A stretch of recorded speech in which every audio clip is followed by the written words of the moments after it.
wondering, as I listened to the speeches, what the warriors would feel if they were pitchforked into the real thing, and the idea amused and attracted me. I had no more understanding than the average civilian of what warfare under modern conditions would mean, but I did understand that it meant something more dangerous to life and limb than rough and tumble round the Houses of Parliament, and that being the case, I decided that here was material for a story.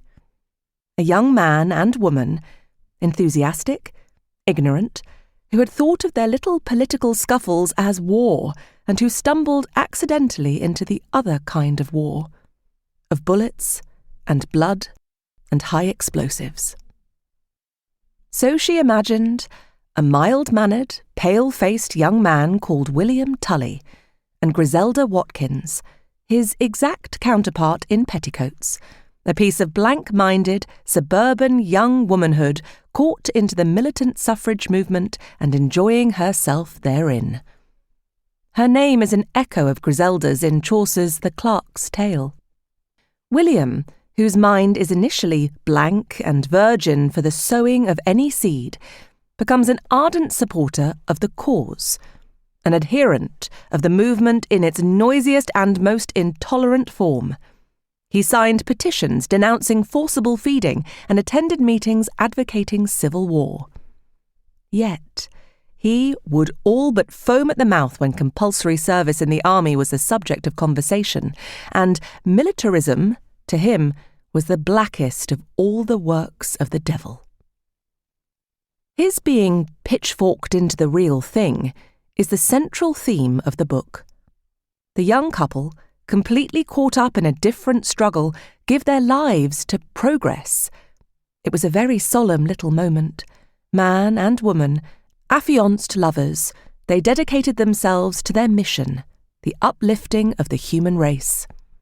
And, leaving behind their purely urban environment of crowds, committees and grievances, set off on their honeymoon to the Ardennes.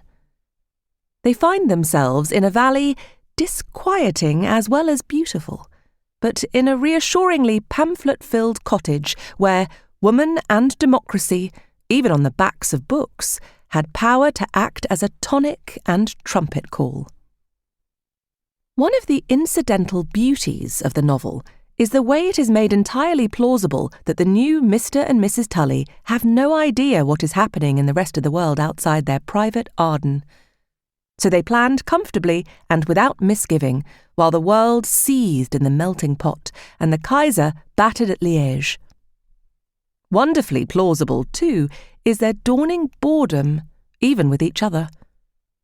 They had an uneasy foreboding that long contact with solitude and beauty might end by confusing issues that once were plain, and so unfitting them for the work of progress and humanity, for committees, agitations, the absorbing of pamphlets and the general duty of rearranging the universe. So that Griselda, missing the weekly suffragette so much, was at last moved to utterance late on a still, heavy evening in August, when once or twice there had come up the valley a distant mutter as of thunder. Heartbreaking, too, the chain of events as the couple discover that their concept of war, they had come to look on the strife of nations as a glorified scuffle on the lines of a Pankhurst demonstration, was absurd and irrelevant. With their discovery, the tone and the pace of the novel changes. Gradually, Cicely Hamilton's gentle mockery gives way to a harrowing narrative of events. What carries us along is her descriptive technique. The novel achieves in print what we more readily expect of film, and gives us an indelible image of what it was like to be an innocent caught up in the tide of war. The reason William, an Englishman, has the power to move us so deeply is because of the very ordinariness of the young couple and the unexpectedness of their plight. Terrible things happened to them, and yet they had imagined nothing more than a life of kindly protest meetings in the Conway Hall, the odd sojourn, it is true, in Holloway Prison, and then a quiet and ideal